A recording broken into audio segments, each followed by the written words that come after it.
بسم اللہ الرحمن الرحیم۔ حج ابی بکر رضی اللہ تعالی عنہ بالناس فی سنۃ 90۔ حضرت ابو بکر رضی اللہ تعالی عنہ کے حج کے بارے میں ہے کہ انہوں نے حج کروایا لوگوں کو فی 90 سنۃ، ہجرت کے 90 سال میں۔ نبی کریم صلی اللہ علیہ وسلم نے ہجرت کے 90 سال حجۃ الوداع سے پہلے امیر الحج، حج کا امیر مقرر کیا حضرت ابوبکر صدیق رضی اللہ تعالیٰ عنہ کو۔ خود تشریف نہیں لے گئے، اس کی بہت ساری حکمتیں محدثین نے ذکر فرمائی ہے۔ ان میں سے ایک حکمت یہ تھی تاکہ پہلے یہ اعلان ہو جائے کہ کوئی مشرک کوئی ننگے حالت میں آئندہ سال حج نہ کرے۔ اور ابوبکر رضی اللہ تعالیٰ عنہ کو جب امیر حج بنایا تو ابوبکر رضی اللہ تعالیٰ عنہ نے علی رضی اللہ تعالیٰ عنہ سے فرمایا کہ آپ اعلان کریں، کیونکہ اعلان وہ لوگ کرتے ہیں جو پیغمبر کے کوئی قریبی ہو، پیغمبر کے کوئی قریبی رشتہ دار ہو تو وہی اعلان کرے۔ علی رضی اللہ تعالیٰ عنہ چونکہ آپ کے چچا زاد بھائی بھی تھے تو اسی وجہ سے انہوں نے اعلان فرمایا کہ لا يحج بعد العام مشرک ولا يطوف بالبیت عریان، کہ اس سال کے بعد کوئی مشرک حج کے لیے نہیں آئے گا، ولا يطوف بالبیت عریان، اور کوئی ننگا بیت اللہ کا طواف نہیں کرے گا۔ مشرکان با پبربند بانی دے بیت اللہ طواف کو ادا شعار بھئی اليوم نبدو کلو او بازو فما بدا منه فلا احلو، نن ورځ موږ خپل جسم ټوټلی سکولاو یا بباس کوم چې موږ ښکارا کړه موږ د جهنم د پاره روانه ګورو، دومره ذلیل او خبیث قوم۔ نو حضرت ابوبکر رضی اللہ تعالیٰ عنہ علی رضی اللہ تعالیٰ عنہ تو فرمائے کہ اعلان کا لا يحج بعد العام مشرک ولا يطوف بالبیت عریان۔ اور یہ جو سورۃ توبہ ہے یہ آیات نازل ہو گئی ہے، براۃ من اللہ ورسولہ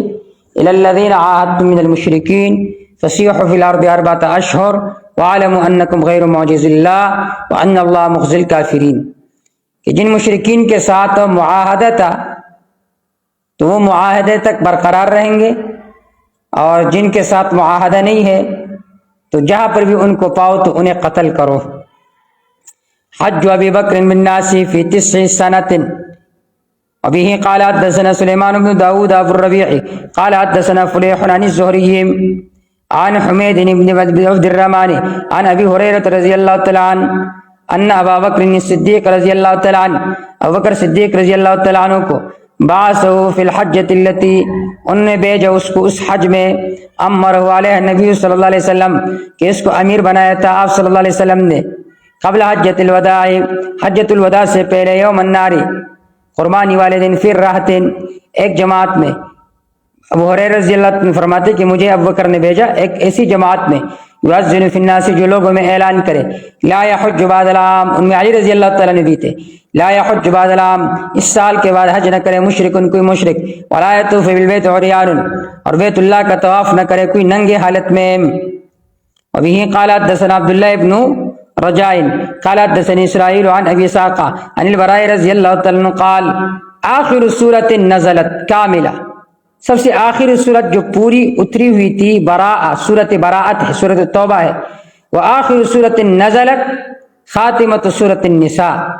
اور آخری سورت جو نازل ہو چکی تھی سورۃ النساء کی آخری آیات تھی یستفتونک قل اللہ یفتیکم فی الکلالہ۔ اب اس بارے میں اختلاف ہے کہ سب سے پہلی آیت کون سی نازل ہوئی ہے، سب سے آخری آیت کون سی نازل ہوئی ہے۔ تو سب سے پہلی آیت اقرأ بسم ربک الذی خلق خلق الانسان من علق اقرأ وربک الاکرم الذی علم بالقلم، یہ 5 آیات اور سب سے پہلے نازل ہوئی ہے۔ آخری سورت کون سا نازل ہوا اس بارے میں مختلف اقوال ہیں، بعض فرماتے ہیں سورۃ النصر، بعض فرماتے ہیں سورۃ مائدہ،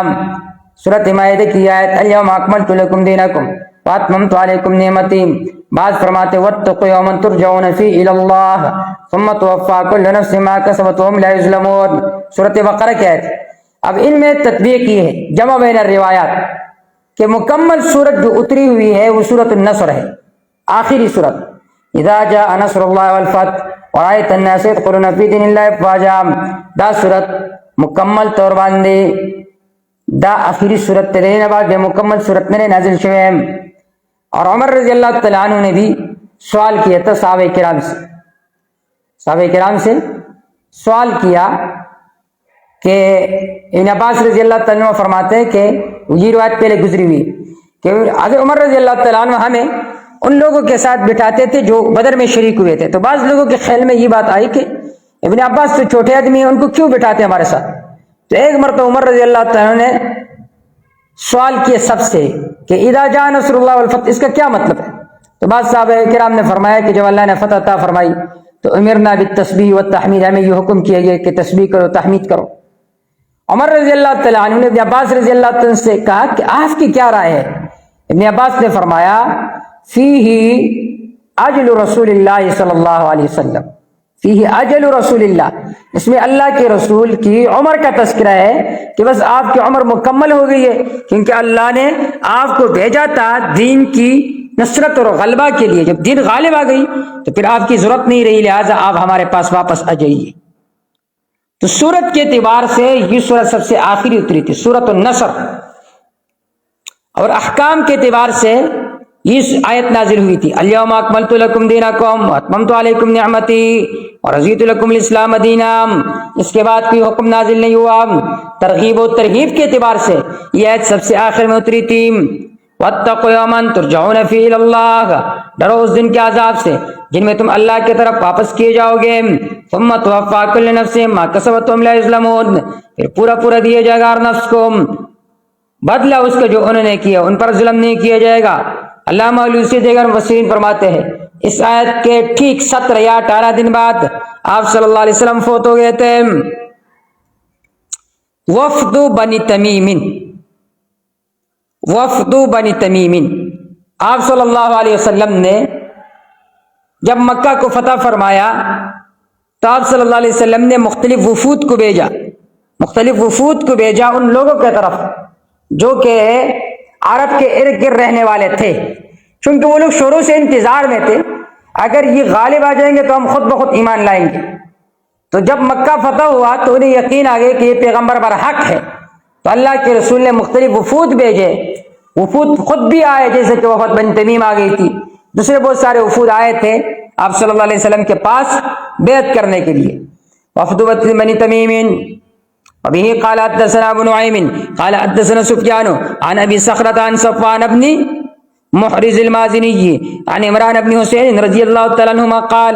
اتى نفر من بني تميم، ایک جماعت آ گئی بنو تمیم سے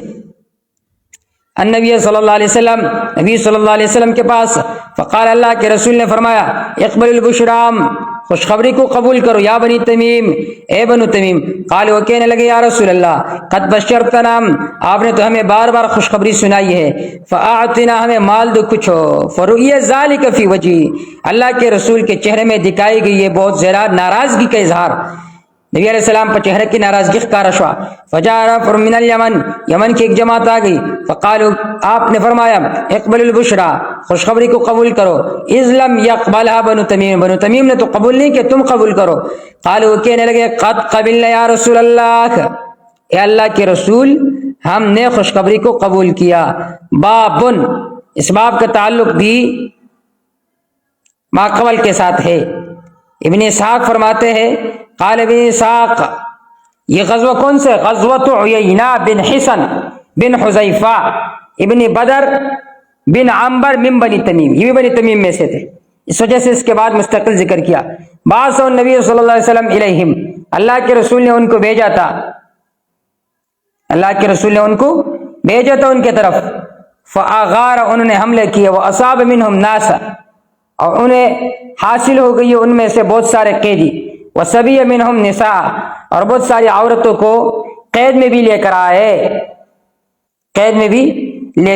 وبه قال حدثني زهير بن حرب قال حدثنا جرير عن عمارة بن القعقاع عن ابي زرعة عن ابي هريرة رضي الله تعالى عنه قال لا ازال احب بني تمیم، ابو ہریرہ رضی اللہ تعالیٰ عنہ فرماتے ہیں میں ہمیشہ بنی تمیم کے ساتھ محبت کروں گا، بعد ثلاث سمعت من رسول اللہ صلی اللہ علیہ وسلم، بات اس کے کہ میں نے 3 دعائیں اللہ کے رسول کے زبانی اطہر سے سنی تھی، یقولہا کہ آپ نے فرمایا فی انہی بنی تمیم میں، انہی بنی تمیم کے بارے میں فرمایا ہم اشد امتی علی الدجال، یہ جو بنو تمیم ہے یہ دجال پر بہت زیادہ سخت ہوں گے، وکانت فیہم سبیہ، ان میں ایک قیدی تھی عائشہ، عائشہ رضی اللہ تعالیٰ کے پاس، یہ وینزوا عائشہ رضی اللہ تعالیٰ سرا، فقال آپ نے فرمایا اعتقیہا، اس کو آزاد کر دے اے عائشہ، فإنہا من ولد اسماعیل، یہ اسماعیل علیہ السلام کی اولاد میں سے ہی بنو تمیم، وجات صدقاتم، ان کی زکوٰۃ آ گئی اللہ کے رسول کے پاس، فقال اللہ کے رسول نے فرمایا ہذہ صدقات قومی، یہ میری قوم کی صدقات، او قومی کا لفظ فرمایا، بنو تمیم حضرت اسماعیل علیہ السلام پر اولاد کی دی، جدی وجہ نا ابو ہریرہ رضی اللہ عنہ فرمائی کہ ما کله د نبی علیہ السلام نے دا خبری واوری دی، زما بنو تمیم سره ډېر محبت پیدا شو. ابھی قال حدثني ابراهيم بن موسى قال حدثني هشام بن يوسف ان ابن جريج اخبرهم عن ابن ابي مليكه ان عبد الله بن الزبير اخبرهم انه قدم ركب من بني تميم، بني تمیم کا قافلہ آ گیا علی نبی صلی اللہ علیہ وسلم، نبی صلی اللہ علیہ وسلم کے پاس، فقال ابو بکر نے فرمایا امیر القعقاع، امیر بناؤ قعقاع بن معبد بن زرارہ کو، فقال عمر رضی اللہ عنہ نے فرمایا بل امیر الاقرع بن حابس، اقرع بن حابس کو امیر مقرر کرو. قال ابو بکر نے فرمایا ما اردت الا خلافی، اے عمر اب تو میرے خلاف ہی چاہتے ہو. قال عمر، حضرت عمر نے فرمایا ما اردت خلافک، میں آپ کے خلاف کا ارادہ نہیں کرتا. فتماریا، وہ دونوں آپس میں جھگڑنے لگے، آپس کی باس مباحث شروع ہوا،